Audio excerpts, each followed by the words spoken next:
Once there lived Cinderella, a teenage girl who had lost both her parents when she was very young. She was left to the care of her stepmother and stepsisters who were mean to her. One day, the king of that country gave a ball to which all ladies of the land were invited. Though all her stepsisters went for it, Cinderella was left behind. When they were gone, Cinderella cried bitterly, but then her godmother, good old fairy, appeared. She waved her magic wand and transformed her into a beautiful princess. The fairy found a pumpkin nearby and touched it with her wand, turning it into a grand coach. Cinderella set off as the fairy warned her to return before midnight, else the spell will break and her attire will transform into that of the rugs. In the ball, everyone was enchanted by her beauty. She danced with the prince merrily.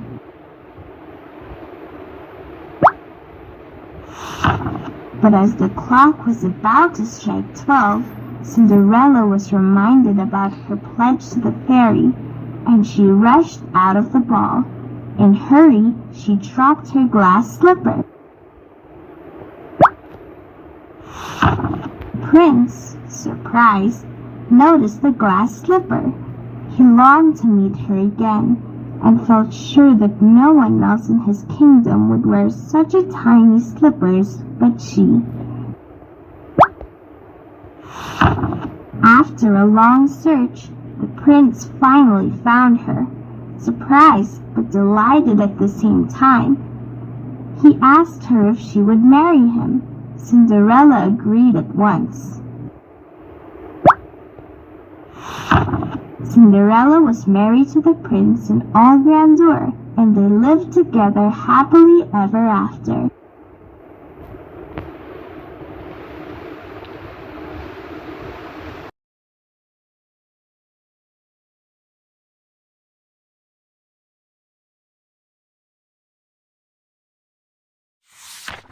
It was a hot day in the countryside. Timmy and Ant were searching for some water. Walking around for some time, she came to a spring, but Timmy had to climb up a blade of grass to reach the spring.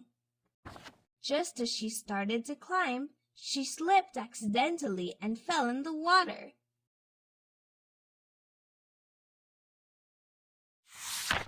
Timmy struggled hard to stay afloat and prevent herself from drowning. She looked around for help, but there was no one. At that very moment, Timmy was spotted by Dovey, the dove. He immediately plucked a leaf from a tree nearby and threw it on the waterbed near Timmy. Timmy managed to get on the leaf and find his way towards the riverbank to safety.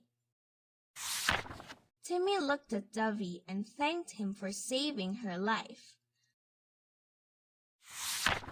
Just then, a hunter nearby, hiding below a tree, was about to shoot Dovey. To save her friend's life, Timmy immediately bit him on the heel. The hunter missed his shot, and Dovey, thanking Timmy back, quickly flew off to his nest.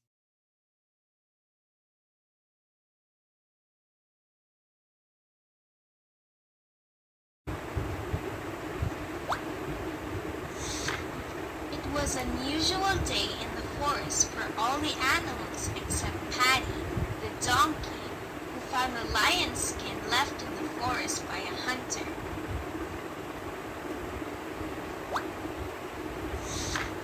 He dressed himself in it and hatched a plan to amuse himself by hiding behind a bush and rushing out suddenly at whoever passed that way.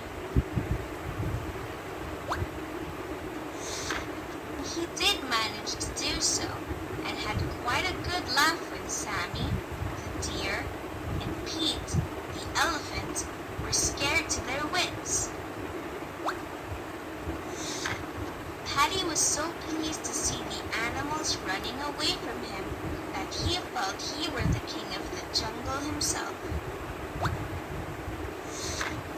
In excitement, he soon let out a large bray, attracting the attention of Sly, the fox.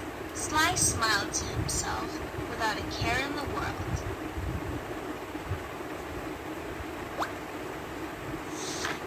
Paddy tried to scare him away, but soon found himself in an awkward situation when Sly told him, "You gave yourself away with that silly bray. Isn't it better to be what you are instead of pretending what you aren't?"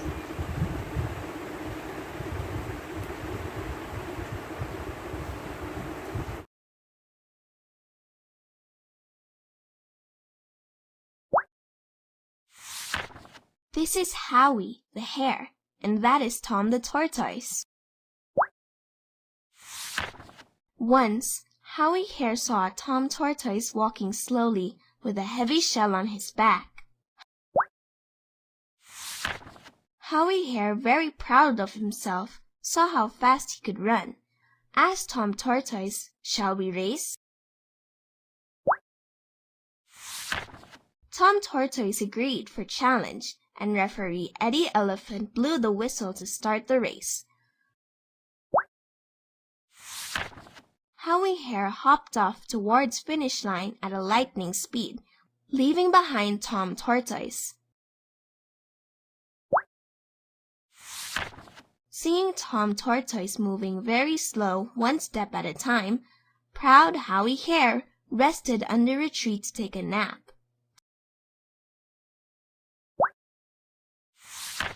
Tortoise kept moving one step at a time, slow and steady, towards the finish line.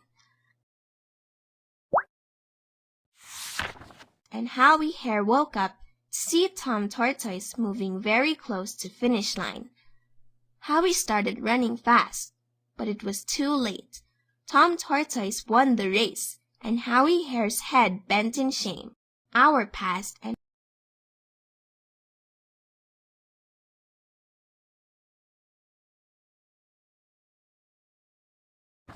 Nick, a man in his 30s, and his wife Gloria had the good fortune to have a goose. They named it Pete. Surprisingly, Pete had an amazing quality of laying a golden egg every day. Nick and Gloria imagined that if the Pete can lay golden eggs, it might have more golden eggs inside its stomach. And they thought that if they could get all of it at once, they would get mighty rich very soon.